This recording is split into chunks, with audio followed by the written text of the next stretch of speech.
মুখ্যমন্ত্ৰীৰ সন্মুখত এজন যুৱকৰ শিহৰণকাৰী বৰ্ণনা। এখন ৰোলাৰত উঠি কোনোমতে জীৱন ৰক্ষা যুৱকজনৰ পৰিয়ালটোৰ। প্ৰায় ৩৬ ঘণ্টা ধৰি ৰোলাৰখনত উঠি থাকিল পৰিয়ালটো। ৰোলাৰখন নোহোৱা হ'লে হয়তো বানে উটুৱাই নিলেহেঁতেন পৰিয়ালটোক। সেইদিনাখনি ৰোলাৰখনৰ ওপৰতে উঠি থাকিলোঁ মই গোটেই ৰাতি পাছবেলা ৩টামান বজালৈকে তাতে থাকিলোঁ। ৰোলাৰলৈকে পানী আহিছিলে? ৰোলাৰলৈকে পানী আছে, ৰোলাৰখনৰ ওপৰত উঠি থাকিলোঁ। ৰোলাৰৰ ওপৰত? হয় হয়। কেইজন উঠি আছিলে? আমাৰ ঘৰৰ পৰিয়ালটো তিনিজন। তিনিজনে মানে? মা, দেউতা আৰু মই।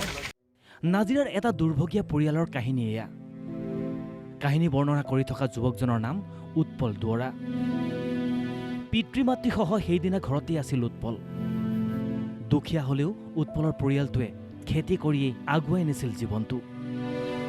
বছৰটো খাব পৰাকৈ উৎপলহঁতে গোটাই ৰাখিছিল কেইবা বস্তাও ধান।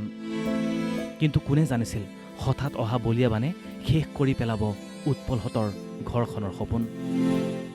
মুহূৰ্ততে তছনছ কৰি পেলালে উৎপলহঁতৰ ঘৰখন। কেৱল উৎপলৰ পৰিয়ালটোৰ বাহিৰে একোৱেই নাবাছিল ঘৰখনত। এখন ৰোলাৰত উঠি কোনোমতে পৰিয়ালটোৱে ৰক্ষা কৰিলে জীৱন। যি শিহৰণকাৰী বৰ্ণনা মুখ্যমন্ত্ৰীৰ সন্মুখত দাঙি ধৰিলে নাজিৰাৰ উৎপল দুৱৰা নামৰ যুৱকজনে। সেইদিনাখনি ৰোলাৰখনৰ ওপৰতে উঠি থাকিলোঁ মই গোটেই ৰাতি পাছবেলা ৩টামান বজালৈকে তাতে থাকিলোঁ। ৰোলাৰলৈকে পানী আহিছিলে? ৰোলাৰলৈকে পানী আছে, ৰোলাৰখনৰ ওপৰত উঠি থাকিলোঁ। ৰোলাৰৰ ওপৰত? হয় হয়। কেইজন উঠি আছিলে? আমাৰ ঘৰৰ পৰিয়ালটো তিনিজন। তিনিজনে মানে? মা, দেউতা আৰু মই। ৰোলাৰৰ ওপৰত তিনিজন উঠি দিলে। ৰোলাৰটো ক'ৰ পৰা আছিল আগত? ৰোলাৰটো এই আগফালে তাতে আছে ৰোলাৰটো।